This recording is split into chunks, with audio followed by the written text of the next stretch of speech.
ভারত বাংলাদেশ আক্রমণ করতে পারে, গৃহযুদ্ধ বাঁধাতে পারে, আওয়ামী লীগের সৈন্য নিয়ে ভারতীয় সেনারা বাংলাদেশে ঢুকতে পারে, এইসব গল্প ছড়াচ্ছে। এর বাইরে আর কিচ্ছু নেই। আগামীকাল 12ই ফেব্রুয়ারি বাংলাদেশে ভোট। এই উপলক্ষে জামাত এনসিপি জোটের ভারত বিরোধী প্রচার তুঙ্গে উঠেছে। তবে 24 জুলাই আগস্টের মতো রাজপথে উচ্চকিত নয় এবার প্রচার চলছে ভারত বিরোধিতা কিছুটা গোপনে।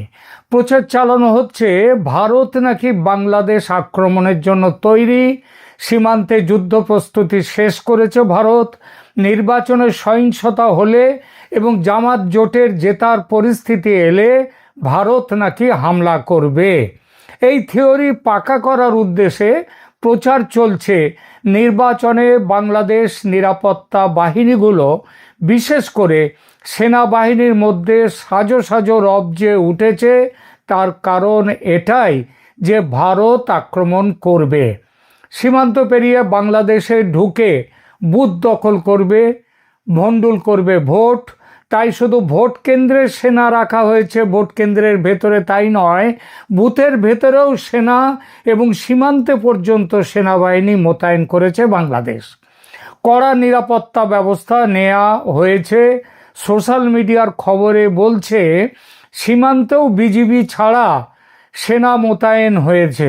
উপলক্ষ নির্বাচন বটে, তবে আসল কারণ ভারতীয় সেনার মদতে ও প্রত্যক্ষ অংশগ্রহণে ভারতে আশ্রয় নেয়া বিপুল সংখ্যক আওয়ামী লীগ সমর্থকরা নাকি এই সুযোগে বাংলাদেশে প্রবেশ করে গৃহযুদ্ধ শুরু করে দেবে, দেশ দখল করে নেবে। এসব খবরের কতটুকু সত্যি, কতটুকু জল্পনা, কেন এই নতুন করে ভারত বিরোধী প্রচার, এই নিয়ে এখনকার প্রতিবেদন। প্রথমে মূল কথাগুলো পরিষ্কার করে নিই, তারপর রাজনৈতিক নিরাপত্তার প্রেক্ষাপট আর ভারতের বাংলাদেশ আক্রমণের ও গৃহযুদ্ধের জল্পনা কেন, এই নিয়ে আলোচনা করব। বুথের ভেতরে সেনা, এই তথ্যটা কতটা সত্যি?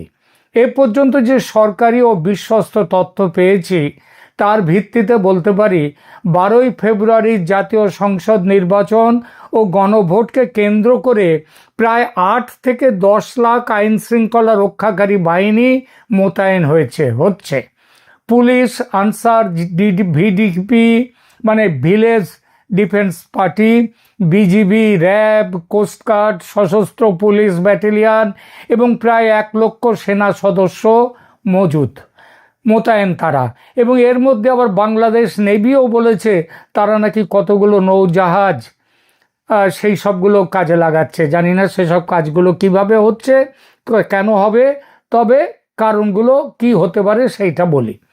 বিভিন্ন সরকারি সার্কুলার ও ব্রিফিংয়ে স্পষ্ট করে বলা হয়েছে প্রতিটি ভোট কেন্দ্রের ভেতরে সরাসরি দায়িত্বে থাকবে মূলত পুলিশ ও আনসার, ভিডিপি, আর সেনাবাহিনী থাকবে ইন এইড টু সিভিল পাওয়ার, অর্থাৎ বেসামরিক যে ক্ষমতা শক্তি তাদেরকে সমর্থনের জন্য, তাদেরকে সাহায্যের জন্য থাকবে সেনাবাহিনী।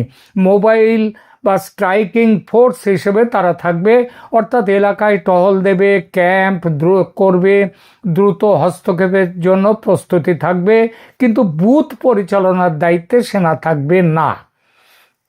স্বরাষ্ট্র মন্ত্রণালয়ের নির্দেশনায় বলা হয়েছে প্রতিটি সাধারণ ভোট কেন্দ্রে, মনে রাখবেন ভোট কেন্দ্র আর ভোট কক্ষ এক নয়, ভোট কেন্দ্র, একটি ভোট কেন্দ্রে একাধিক ভোট কক্ষ বা বুথ থাকে।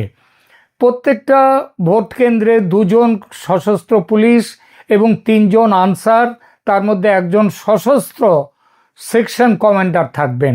আর গুরুত্বপূর্ণ যেসব কেন্দ্রগুলো, এগুলো হচ্ছে সাধারণ ভোট কেন্দ্রে।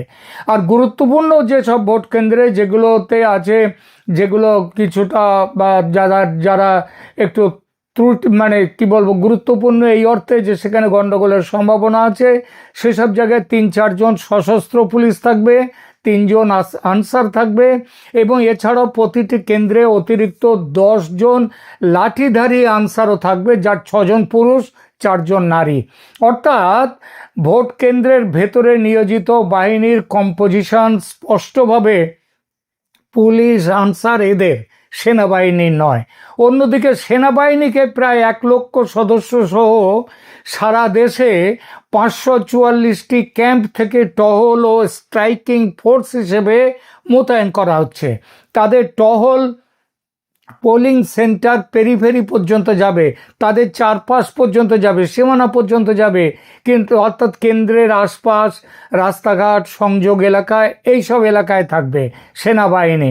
তা সেনাবাহিনীর এক ব্রিফিংয়ে বলা হয়েছে তারা কেন্দ্রের প্রেমিসেস বা প্রাঙ্গণের এলাকায় তার টহল দেবে এবং ম্যাজিস্ট্রেসি পাওয়ার পাবে, কিন্তু কোথাও বলা হয়নি যে প্রতিটি বুথের মধ্যে সেনা ঢুকে বসে থাকবে। কিছু নথি খসড়া বা আলোচনায় আর্মির পরিকল্পনা সংক্রান্ত রিপোর্টে উল্লেখ আছে যে ভোট কেন্দ্রে মারাত্মক বিশৃঙ্খলা হলে প্রয়োজনে সেনা সদস্যরা প্রয়োজনে কেন্দ্রের ভেতরে ঢুকতে পারবেন, অর্থাৎ এমার্জেন্সি ইন্টারভেনশন। এটা আইনি ও বাস্তব দৃষ্টিকোণ থেকে খুবই স্বাভাবিক। কোনো দেশের সামরিক বাহিনী মোতায়েন থাকলে গুরুতর সহিংসতা ঠেকাতে তারা সাময়িকভাবে প্রেমিসেসের ভেতরে ঢুকতে পারে, কিন্তু যে ধরনের জল্পনা ছড়ানো হচ্ছে এইবার নাকি ইতিহাসে প্রথম বুথের ভেতরে সবসময় সেনা মোতায়েন থাকবে, তারা বসে থেকে ভোট মনিটর করবে, এসবের পক্ষে এখনো পর্যন্ত কোনো সরকারি নথি, ইলেকশন কমিশনের নির্দেশনা বা কোনো বড় গণমাধ্যমের রিপোর্ট নেই।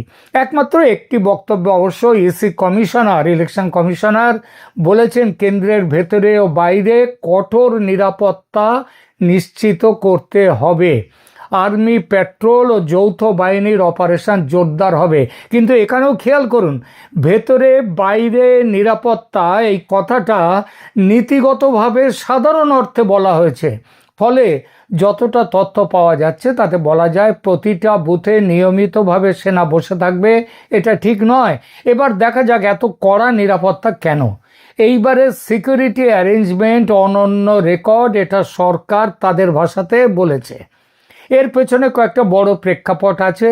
2024 সালের আগস্টের গণ আন্দোলন ও সহিংসতার সময় থেকে এখন পর্যন্ত দেশের আইন শৃঙ্খলা কাঠামোতে বড় রকমের বিপর্যয় এসেছে, শক এসেছে। পুলিশের মনোবল, অস্ত্রলুট, দুষ্কৃতিকারী গোষ্ঠীর তাদের সংগঠিত হওয়া ইত্যাদি বহু কারণ আছে।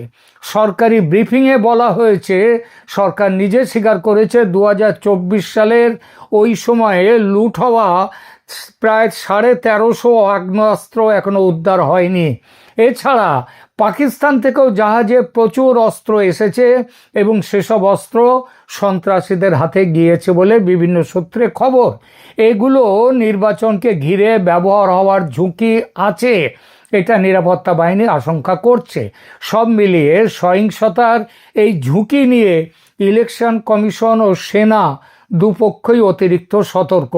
এই প্রেক্ষিতে 50-এর বেশি ভোট কেন্দ্রকে ঝুঁকিপূর্ণ দেওয়া হয়েছে। পুলিশ জানিয়েছে প্রায় 43,000 কেন্দ্রে 24,000 বুথ হচ্ছে হাই বা মডারেট রিস্কের।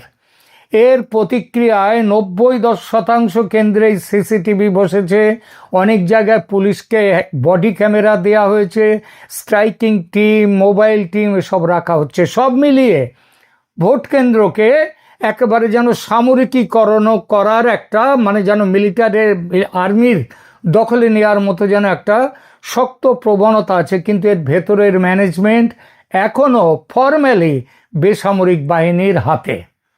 এবার সীমান্তে বিজিবি সেনা মোতায়েনের গল্পটা, এই প্রশ্ন নিয়ে আলোচনা করি। সরকারিভাবে যা পরিষ্কারভাবে যা জানা যাচ্ছে সেটা হলো নির্বাচনের আগে বিজিবি মানে বাংলাদেশ বর্ডার গার্ডস তারা পুরো সীমান্তে নজরদারি বাড়িয়েছে। রাজশাহী সমেত বিভিন্ন সেক্টরে অতিরিক্ত প্ল্যাটুন, হেলিকপ্টার, স্ট্যান্ডবাই, মোবাইল ও স্ট্রাইকিং ফোর্স এসবের কথা বিজিবির যে ব্রিফিং সেখানে এসেছে। ভারতের বিএসএফের সঙ্গে একের পর এক সমন্বয় সভা করছে বিজিবি, যাতে সীমান্তে স্থিতিশীলতা থাকে ও অনুপ্রবেশ, অস্ত্র, ড্রাগ পাচার নাশকতা এগুলো ঠেকানো যায়। এসব রিপোর্টে স্পষ্টভাবে বিজিবির ভূমিকার সামনে। বাংলাদেশ সেনাবাহিনীকে সরাসরি সীমান্ত গার্ড হিসেবে মোতায়েন করার কোনো সুস্পষ্ট সরকারি ঘোষণা নেই।